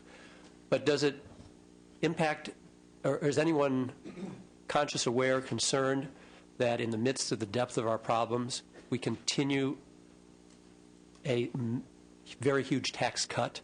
So we're borrowing, we're internally, we're in the market, we're getting deeper, deeper into debt, but you folks have a tax cut on your ledger. Does that impact anybody? Well, we have a bunch of tax cuts, frankly, that probably would be $11, $12 billion this fiscal year, many of which I think are probably prudent and wise and necessary. I'm not sure all would. No is the answer. They look at whether the budget's balanced, not how you construct it, so long as it's a genuinely balanced budget. Okay. And then should we manage to resolve the entire $24 billion by July 1st, and we're in need of our summer short-term borrowing, Yeah. will we be below the $10 billion threshold you have suggested we be conscious of where we'll be in need, in terms of need, should we crunch the entire $24 billion nut? The question is, what's the quality of the budget and the solutions? And also how quickly some of the cuts will occur, because that affects the cash flow numbers. Okay. And Yeah.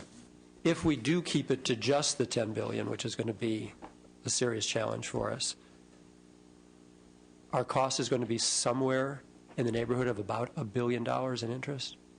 Because in your presentation, we were talking about $5 billion we needed last year, and it cost us $500 million, and you showed us what we could have bought with that $500 million. Is it logical to suggest that if we were $10 billion, it's going to cost us $1 billion? We hate to answer that question because it creates market expectations, and then it's harder for us. Off the record. So, yeah. So let us just say it'll be much more than we think is what taxpayers ought to pay for the borrowing. Right. And you've seen the trend that the controllers indicated where it keeps going up each year. And then my last question, we heard Timothy Geithner's comments yesterday relative to the governor's request for the United States to back us at this time, and he said it would take an act of Congress.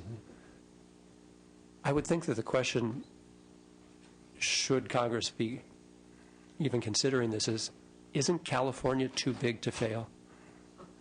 Well, that's you have to wonder if all that TARP money went to AIG. You know, the Treasury officials testifying yesterday talked about they don't want to back municipal bond markets because it's too risky. And the chairman of the committee said, well, was it $178 billion that we put into AIG? Could you define risk for us, please? But that's their view. It's that their current view is they don't have the legal authority under TARP to do it, and it would necessitate a change in law. We have lawyers that disagree with that, but, you know, I'm accustomed to 3 lawyers, 7 opinions. Sure. So you know. Thank you. And they're in charge, so they get to make the determination about what law is relevant. Thank you, Madam Chair. You're welcome. Mr. Nielsen, followed by Mr. Blumenfield. Controller Chung, General Lockyer, Senator Lockyer, Treasurer Lockyer, friend Lockyer, thank you very much for coming. I very much appreciate it. Bill, you and I have lived through a couple of tsunamis, Prop 13 and now this one that's hit again, and it's certainly a challenging time, and I want to thank you, Bill, for your stand on borrowing from local government. There are a few devotees or advocates for local government, and they are always the ones that suffer, I think, more than others. They have a lesser support base. Decisive and quick action on cuts. I concur with your assessment, Bill, that this budget needs to be very decisively done, and it's going to be cuts. How are spending reductions viewed by the markets? And everything I talk about here, it's going to be brief, but it's governed in part by how the markets view this. What would be the relationship of some decisive action in the next 1 month on spending reductions here in terms of cash flow? How does that translate? Is it very immediate that cash flow is improved by spending reductions? Does it take time? Are there certain ones that will trigger quicker than others? I don't know. Any ideas? Well, this is not my domain. It's really closer to John's or the cash management folks in the Department of Finance that probably really stay on top of it very closely. But obviously it takes a while for personnel cuts to become effectuated. So that's one example of things that can't be done immediately. And someone's coming up to Anna. This is who we rely on for this, the solution to the great mysteries. Ana Matos Santos, Department of Finance. It depends, as the Treasurer mentioned, it depends on the type of program. So, for example, if you're looking at reductions to SSI/SSP grants, federal government requires 3 months of lead time for those. Reductions in a lot of programs that are implemented by counties that require system changes, those may have 3-month lead times. If we have to look at layoffs as the reduction, those require at least 4-month lead time. Other reductions, like reductions to education, tend to have a more immediate effect. For example, if you were to reduce the payments that are now due in in July as part of a solution, and as part of the way in which the May revision solutions would be implemented, then that has a more immediate cash impact, which is why we'd be looking at a combination of cash solutions and budgetary solutions to address the fact that many of the budgetary solutions have a ramp up in terms of when they have a budgetary effect. Good. If I could add, in our report several days ago, we mentioned that one thing that's unusual about this process is I mentioned we don't typically talk this much about cash flow in our budget deliberations. So as you and your colleagues consider actions over the coming weeks, you're probably going to have to get periodic updates, and it's probably going to have to come from the Department of Finance on the impact of your decisions, potential impact on cash flow and the cash flow borrowing need. That's a little unusual. Typically, you pass a budget, and the Department of Finance, Controller, and Treasurer go out there, and they basically figure out a way to make the cash flow work. But in this discussion, you're going to have to sort of follow your cash flow as you go through your budgetary decisions. So as Ms. Matasanos was mentioning, some of your decisions will have a more immediate and bigger effect. Some of them won't have an effect until later in the year. Well, I think this is a very significant point that we do have to focus on. I think I've got my mind markets and cash flow. And I would ask if you'd be so kind to consider giving some analyses of certain spending reductions to this committee. Which ones could be quicker? Which would send that signal that we're decisive, that we're going to free up the cash flow? I focused on Bill's July 1st deadline. That comports with us doing something in 1 month, but it would be helpful to us, I think, if you'd be so kind. And I'd also ask if you'd, since you're up here quickly, to give us some thoughts on the unspent bond monies. Which ones could this legislature, in an intermediate period of time, maybe a little longer than a month, take some action on? Yes, this is what we want those spent on, and get that money rolling. This is economic stimulus stuff I'd like to suggest. I'd like to ask Bill and John, what would you think about a 2-year budget? We kind of effectively have one now, but doing something like that is a long-term structural reform. Would a 2-year budget make any sense? Yes. Okay. I think it has positives and then some best thinking that needs to be added for it. I think the 2-year budget gives you a sense of long-term thinking. However, as you just witnessed over the last couple of months, you have extraordinary volatility in times of great economic prosperity and times of great economic deterioration. For your February budget to actual April revenues was $2 billion short. So, how do you incorporate within a 2-year budget cycle the volatility that could take place in the economy?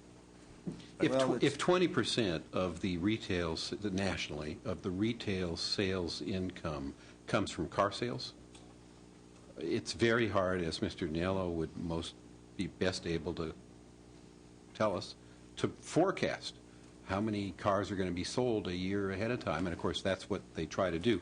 To do that 2 years ahead of time, I think get you some numbers. Some adaptations to the process to accommodate. And you're going to have to make amendments and adjustments during the course of the year, hopefully without a lot of complicated politics. And I think that's historically done when we were on the 2-year budgets in years of yore, and I think that's a serious consideration.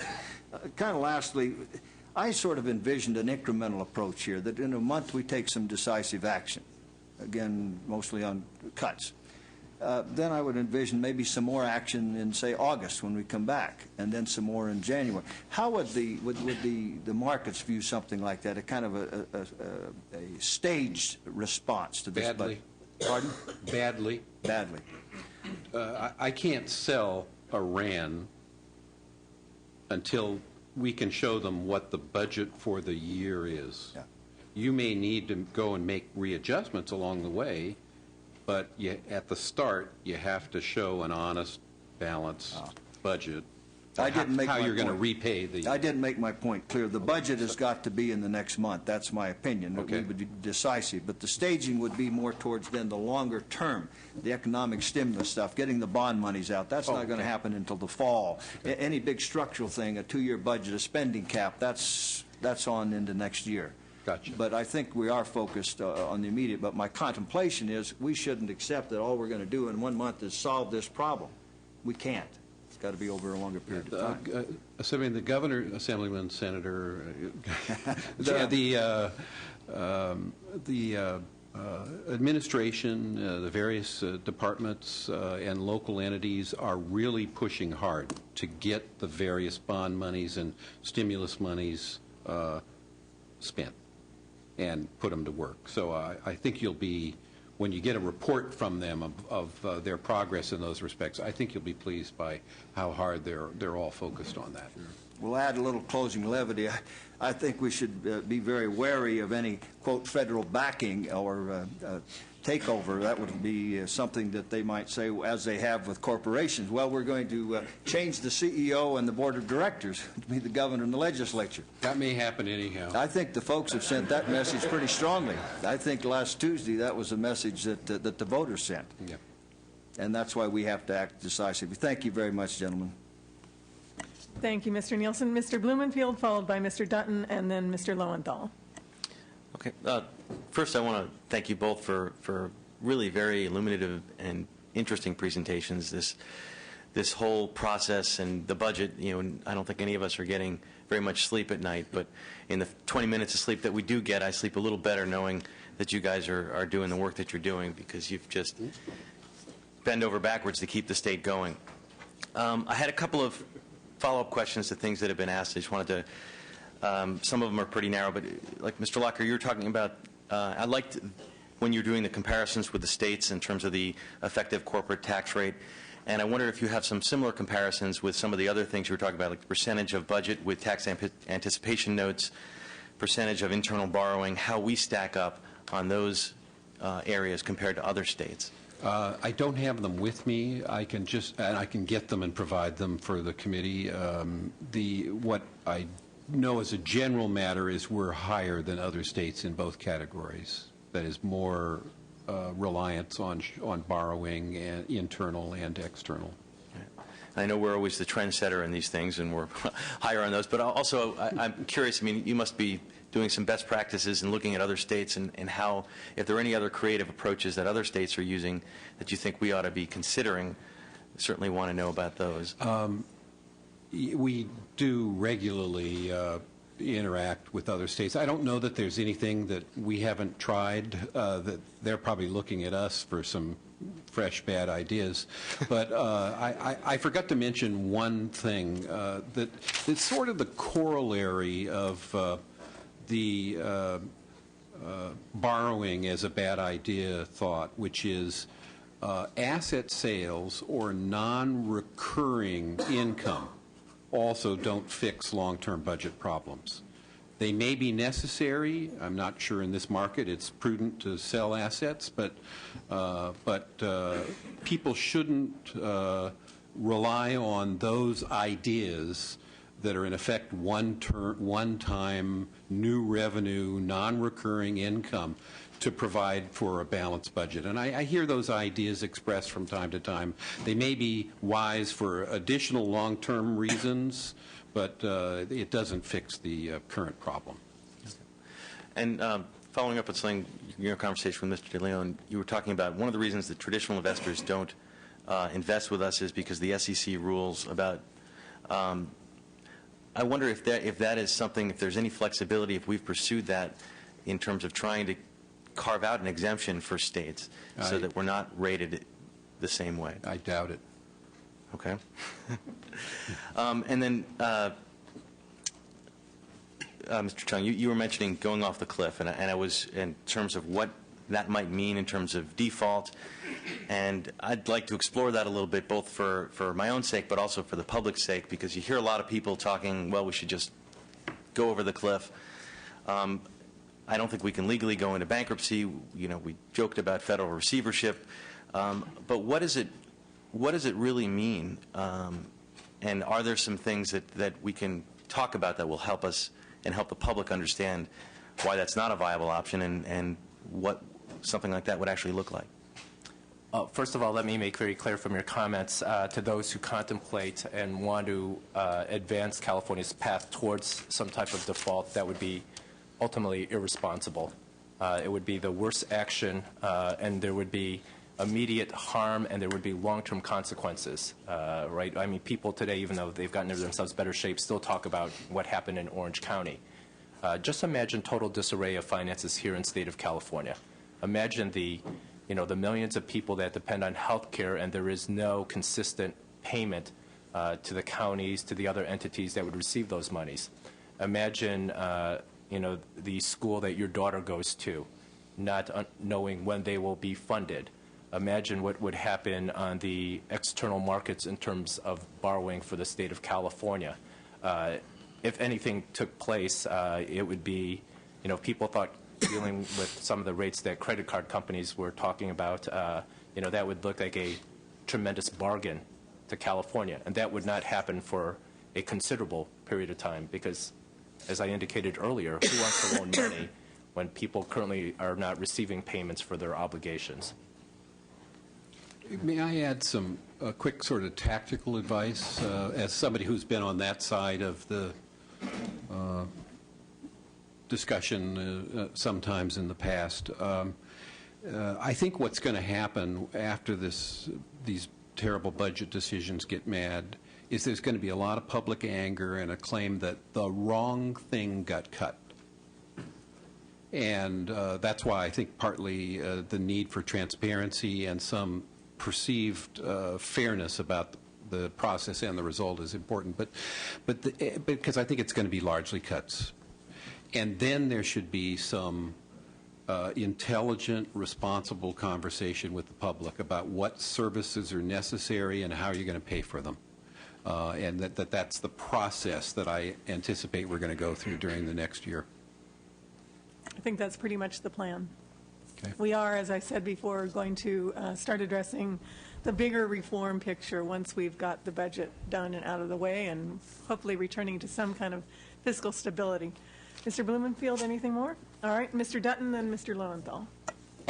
And I'll try to be brief because I don't want to repeat anything anybody have already said. But, Bill, one of the things you talked about is that we can't grow our way out of this problem. It's a structural deficit, and I want to say I agree with that 100%. Mm-hmm. It would seem to me that right now there are no good decisions. They're all bad, mm-hmm. all equally bad. But you did say something about what Mr. Nielsen was talking about. I think we do need to know what the priority is, not so much about the importance of the program, because they're all important, but which ones have the most immediate effect to our cash flow requirement, because that's the first thing we got to get done as quickly as possible. So those cuts that we can do most immediately, they'll have the greatest impact to our financial condition, are probably the ones we're going to have to focus on, no matter how tough we may feel this gets.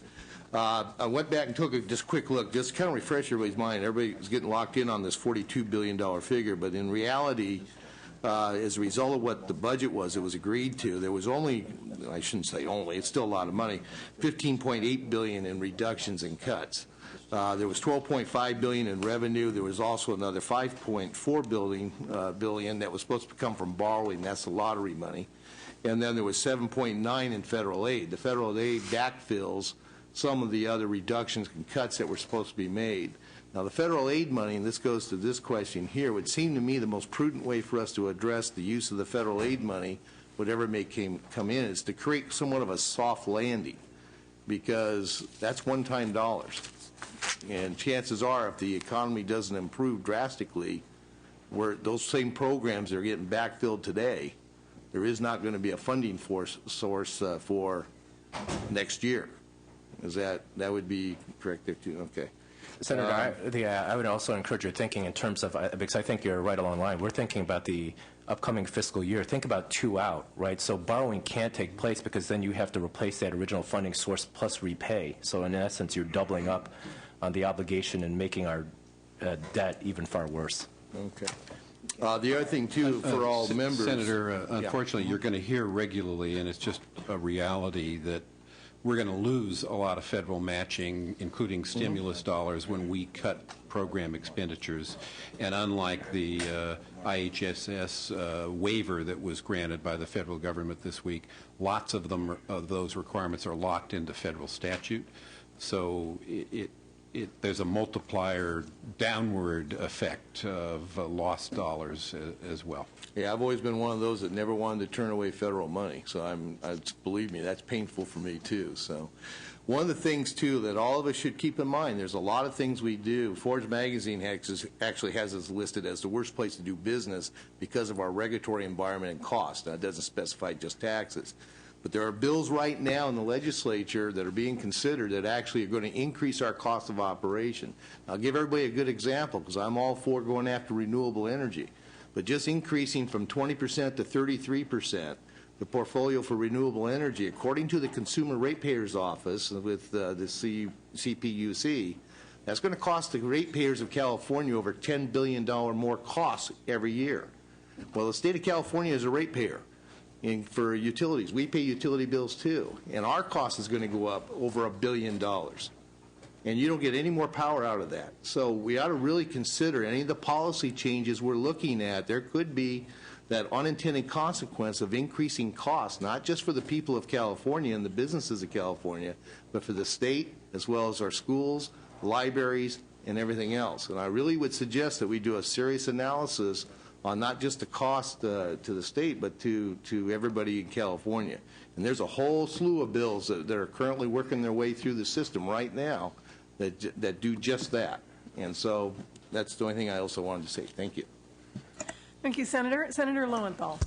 Yeah, I think you made a very strong case, obviously, that to solve our cash flow problem, we really have to resolve our budget problem, and that has to be done immediately. I'm just struck, though, and I just want to know, you're our money guys, and I'd asked this yesterday. We thought in February we solved a lot of the problem. We thought we were really resolving this. We actually thought that even with losing, we put things on the ballot, and we lost some of those things on the ballot, but the scope of the problem now that we see, $24 billion, is much larger than what was anticipated, even with the ballot initiatives one way or the other. What I'm asking you is, are we heading in the right direction? Are we going to be back here? Let's say we do the budget in 3 weeks. Are we going to be back here in November again with another budget? Do you see what's coming in, the revenues that are coming in and how we're doing it? Are we heading in the right direction, or is this going to be an ongoing process that we're just really seeing phase one now? Because I'm just struck with how much each time we meet, every day, yesterday the problem grew by $3 billion. Where are we? And I keep asking, are these numbers, a budget is a projection. Are these accurate projections? Senator, it's unclear. It's hard to measure the economic deterioration taking place here. You represent a wonderful part of the state that's being harmed extraordinarily by global issues, right? That's you represent an area of tremendous trade. 35% off in goods. Now, the numbers from India this week indicate things are a little bit better. China, its GDP has dropped from 13% to, some say, generously 6%, but there is an increase in activity. Trade is a major component of this state's economic enterprise. So obviously, there are significant jobs. I talked to a member of ILWU who lost his job. He found a subsequent job that pays 30% of what he is making. The question is, when does trade turn around? The major two components that are continuing to base, but there still may be another shoe to drop, is the unemployment rate, which has increased from 5.7% to 11.2% in the 2 years. And then we have the foreclosure issue. So you have an increase in velocity, right? So we have tremendous sales at the lower part of the strata for sales, but we won't see a true bottoming effect until we understand what happens with the unemployment rate. And here in California, because we have tremendous disparity between those at the upper income strata and those at the bottom income strata, we have a very violent tale in terms of unemployment.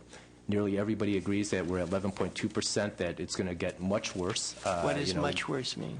Some economists say 12% conservatively. Some people even reach much farther to 13%. Right, because you think of the people who are impacted. They're the food preparers, the food servers, the laborers on construction projects. And then you have, even though it's not a structural problem, we have a financial issue in regards to commercial real estate, right? So that ties into the significant delay that has impacted the area that created the the recession that we're currently in, right? Because the first two areas, we had tremendous loss in construction and other real estate type-related jobs and the financing tied to that, and then we've had the spillover effect impacted by commodity prices, impacted by liquidity issues, credit issues, and now insolvency issues.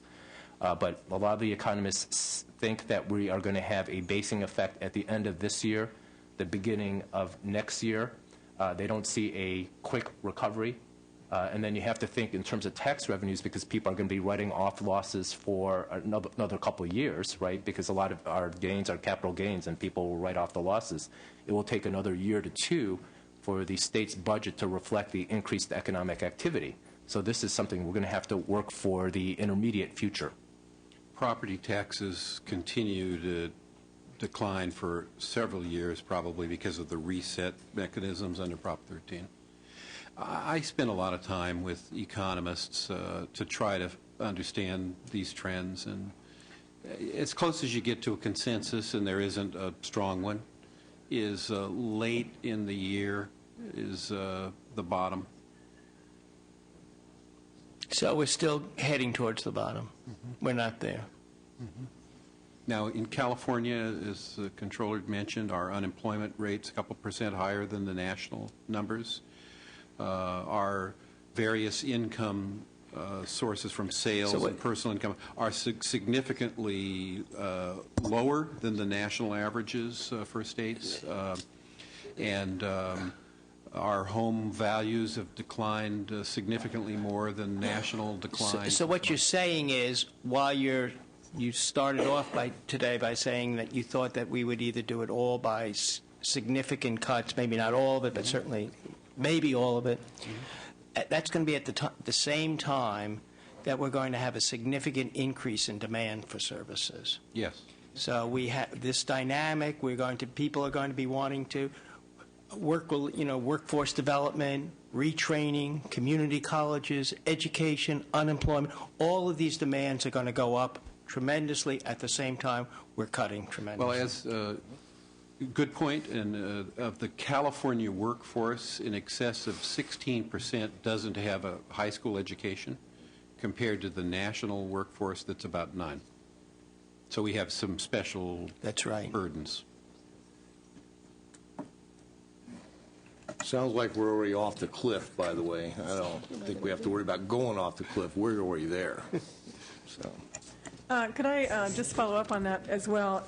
Because what we're looking at, cutting state services, particularly those direct social services, where for every dollar the state spends, it perhaps creates $3 to $4 in circulation within the local economy. Mm-hmm. And for turning away federal dollars, where sometimes that's $1, we get $4, $5, sometimes even up to $9 in federal funds for every dollar of state expenditures.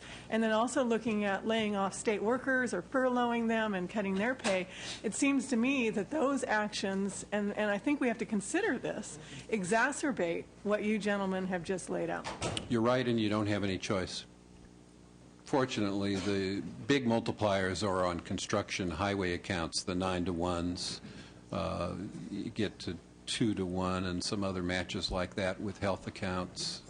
But frankly, I just don't think you have any choice. No, everything you said is true. And then if you add into what's happening in the private sector, the loss of funding, especially foundational funding, and people's individual charitable contributions, this is going to have a tremendous multiplier effect.